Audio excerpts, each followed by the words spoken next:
ಜನಪ್ರಿಯ ಶಾಸಕರಾದಂಥ ಶ್ರೀ ಗಂಗೋತಿ ಮಂಜುನಾಥ್ ಅವರೇ,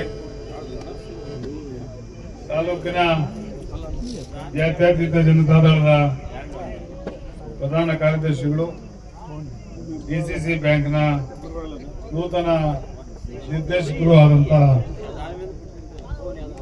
ನಮ್ಮ ರಘುಪತ್ ರೆಡ್ಡಿ ಅವರೇ, ಹಿರಿಯರು, ಮಾಜಿ ಜಿಲ್ಲಾ ಪಂಚಾಯಿತಿ ಸದಸ್ಯರು ಹಾಗೂ ಜಿಲ್ಲಾ ಪಂಚಾಯಿತಿ ಅಧ್ಯಕ್ಷರು ಮಾಜಿ ಆದಂಥ ಶ್ರೀ ಆನಂದ್ ರೆಡ್ಡಿ ಅವರೇ, ಹಿರಿಯರಾದಂಥ ಡಾಕ್ಟರ್ ಪ್ರಕಾಶ್ ಅವರೇ, ಮತ್ತೆ ಆನಂದ್ ರೆಡ್ಡಿ ಅವರೇ, ಪ್ರಭಾಕರ್ ಅವರೇ, ನಮ್ಮ ಚಂದ್ರಹಾಸ್ ಅವರೇ, ಶ್ರೀನನ್ ಅವರೇ, ಶಂಕರಪ್ಪ ಅವರೇ, ಮತ್ತೆ ಬಾಬು ಅವರೇ, ಲಕ್ಷ್ಮೀನಾರಾಯಣ ಅವರೇ, ಬಹಳ ಜನ ಲೀಡರ್ಸ್ ಇದ್ದಾರೆ. ನಮ್ಮ ಕಷ್ಟ ಏನು ಅಂದ್ರೆ ಸ್ವಲ್ಪ ದಯವಿಟ್ಟು ಯಾರು ಬಿಡಬೇಡಿ, ಆಮೇಲೆ ಇದು ಮಾಡುವಂತೆ.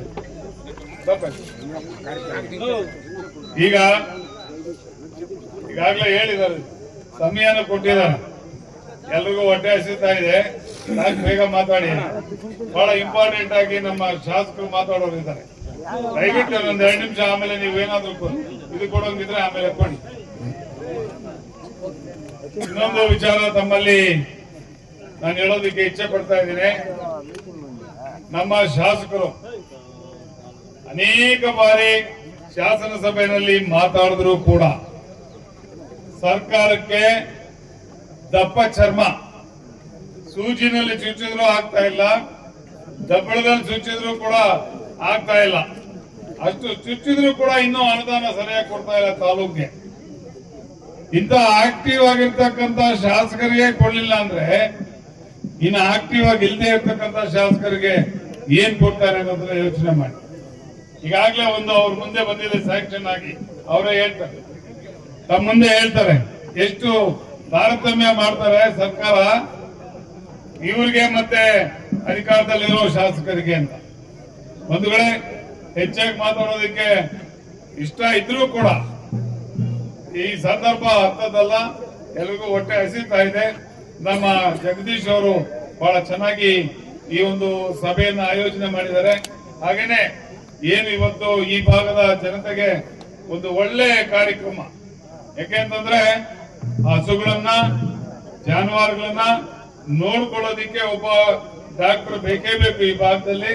ಅಂತದಕ್ಕೆ ಒಂದು ಸುಸಜ್ಜಿತವಾದಂತ ಆಸ್ಪತ್ರೆಯನ್ನ ಪ್ರಾರಂಭ ಮಾಡಿರೋದಕ್ಕೆ ನಮ್ಮ ಶಾಸಕರಿಗೆ ಈ ಭಾಗದ ಜನರೆಲ್ಲ ಆಭಾರಿಯಾಗಿರ್ಬೇಕಾಗ್ತದೆ. ಹಾಗೇನೆ ನಮ್ಮ ಕಡೆಯಿಂದ ಕೂಡ ಅವರಿಗೆ ಕೃತಜ್ಞತೆಗಳನ್ನ ಈಗ ಸಲ್ಲಿಸ್ತಾ ಇದ್ದೀವಿ. ಯಾಕಂದ್ರೆ ಯಾವುದೇ ಒಳ್ಳೆ ಕೆಲಸ ಮಾಡಿದ್ರು ಕೂಡ ಅವರನ್ನ ನಾವು ಹೊಗಳೋದ್ರಲ್ಲಿ ತಪ್ಪೇನಿಲ್ಲ. ಯಾರು ಒಳ್ಳೆ ಕೆಲಸ ಮಾಡೋದು ಅವರನ್ನ ಹೊಗಳೋದಿಕ್ಕಾಗಲ್ಲ. ಒಳ್ಳೆ ಕೆಲಸ ಮಾಡೋರನ್ನ ನಾವು ಹೊಗಳಲೇಬೇಕಾಗ್ತದೆ, ಯಾರೇನಾದ್ರೂ ಅನ್ಕೊಳ್ಳಿ.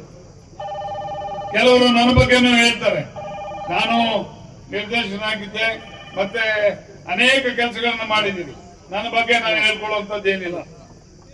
ಎಲ್ರಿಗೂ ಗೊತ್ತಿದೆ ನಾನು ಯಾವ ರೀತಿ ಕರ್ತವ್ಯ ನಿರ್ವಹಿಸ್ತೀನಿ, ಏನ್ ಮಾಡಿದ್ದೀನಿ ಅನ್ನೋದು ತಮ್ಮೆಲ್ರಿಗೂ ಗೊತ್ತಿದೆ. ಅದನ್ನ ನಿರ್ಧರಿಸೋರು ಜನನೇ ಹೊರತು ಯಾರೂ ಅಲ್ಲ. ಯಾಕೆಂತಂದ್ರೆ ಈ ಒಂದು ನದಿ ಕತೆ ಒಂದು ಸ್ವಲ್ಪ ಹೇಳ್ಬಿಟ್ಟು ನಾನು ಬೇಗ ಮುಗಿಸ್ತೀನಿ. ಈ ದ್ರಾಕ್ಷಿ ತಿನ್ನೋಣ ಅಂತ ಆಸೆ ಆಯ್ತಂತೆ ನದಿಗೆ. ದ್ರಾಕ್ಷಿ ಎಗರಿ ಎಗರಿ ಎಗರಿ ದ್ರಾಕ್ಷಿ ಸಿಗ್ಲಿಲ್ಲಂತೆ. ಅಯ್ಯೋ ದ್ರಾಕ್ಷಿ ಸಿಗ್ಲಿಲ್ಲ, ಅದು ಹುಳಿ ಅಂತ ಹೇಳ್ಬಿಟ್ಟು ಹೋಯ್ತಂತೆ ನದಿ. ಹಂಗೆ ಪಾಪ ಅಧಿಕಾರ ಬೇಕು ಬೇಕು ಬೇಕು ಅಂತ ಹೇಳಿ ಬಹಳ ಜನ ಆಸೆ ಇದೆ, ಆದ್ರೆ ಅದಕ್ಕೆ ಎಫರ್ಟ್ಸು ಬೇಕು. ಅಧಿಕಾರ ಬೇಕು ಅಂತಂದ್ರೆ ಅದಕ್ಕೆ ಎಫರ್ಟ್ಸು ಬೇಕು, ಅದಕ್ಕೆ ನಾವು ಕೆಲಸನೂ ಮಾಡಬೇಕಾಗ್ತದೆ. ಕೆಲಸ ಮಾಡದೆ ಯಾವುದನ್ನು ನಾವು ಪಡ್ಕೊಳ್ಳೋಕ್ ಆಗಲ್ಲ. ಹಾಗೇನೆ ಅನೇಕ ದೋಷಗಳು ಇದನ್ನ ಹೇಳ್ತಾರೆ, ಬಟ್ ನಾನೇನು ಅನ್ನೋದು ತಮ್ಮ ಜನತೆಗೆ ಗೊತ್ತಿದೆ. ನೀವೆಲ್ಲ ಕೂಡ ಇವತ್ತೇನು ನಮ್ಮ ಶಾಸಕರು ಮತ್ತೆ ನಮ್ಮ ಮುಖಂಡರೆಲ್ಲರೂ ಕೂಡ ಈ ಒಂದು ನಿರ್ಧಾರ, ನಮ್ಮ ಪಕ್ಷದ ಎಲ್ಲ ಮುಖಂಡರು ಮತ್ತು ತಾಲೂಕಿನ ಶಾಸಕರು ಈಗ ಎರಡೂ ಕಡೆ ಪೂರ್ವ ಮತ್ತು ಪಶ್ಚಿಮ ಅಂತ ಹೇಳಿ ಎರಡು ಮಾಡಿದ್ದಾರೆ. ಈ ಪೂರ್ವಕ್ಕೆ ನನ್ನನ್ನ ಅಭ್ಯರ್ಥಿಯನ್ನಾಗಿ ಆಯ್ಕೆ ಮಾಡಿದ್ದಾರೆ, ಪಶ್ಚಿಮಕ್ಕೆ PV ಸಾಮೇಗೌಡರನ್ನ ಅಭ್ಯರ್ಥಿಯನ್ನಾಗಿ ಆಯ್ಕೆ ಮಾಡಿದ್ದಾರೆ. ನೀವೆಲ್ಲರೂ ಕೂಡ ನಮ್ಮನ್ನ ಚುನಾವಣೆಯಲ್ಲಿ ಗೆಲ್ಲಿಸಿದ್ರೆ ನೀವು ಸದಾ ನಿಮ್ಮ ಸೇವೆಗೆ ಸಿದ್ಧ ಆಗಿರ್ತೀವಿ ಅಂತ ಹೇಳಿ ಈ ಮೂಲಕ ನಾನು ಹೇಳೋದಕ್ಕೆ ಇಚ್ಛೆ ಪಡ್ತಾ ಇದ್ದೇನೆ. ಮುಂದಿನ ದಿನಗಳಲ್ಲಿ ಕೂಡ ನಮ್ಮ ಶಾಸಕರು ಅಭಿವೃದ್ಧಿ ಬಗ್ಗೆ ಬಹಳ ಆಸೆ ಇಟ್ಕೊಂಡಿದ್ದಾರೆ. ಅವರೆಲ್ಲರಿಗೂ ಕೂಡ ನಾವು ನಮ್ಮಲ್ಲೇ ಕೂಡ ಏನೇನೋ ಹೇಳ್ತಾರೆ ಅವರನ್ನು, ಆದ್ರೂ ಕೂಡ ನಾನು ಶಾಸಕರಿಗೆ ಅಭಿವೃದ್ಧಿ ಕಾರ್ಯಗಳಲ್ಲಿ ಎಲ್ಲ ಕೂಡ ಅವ್ರ ಜೊತೆ ಬೆನ್ನೆಲುಬಾಗಿ ನಿಲ್ತೀವಿ ಅಂತ ಹೇಳ್ತಾ ನಾನು 2 ಮಾತು ಮುಗಿಸ್ತೇನೆ. ಜೈ ಹಿಂದ್, ಜೈ ಕರ್ನಾಟಕ.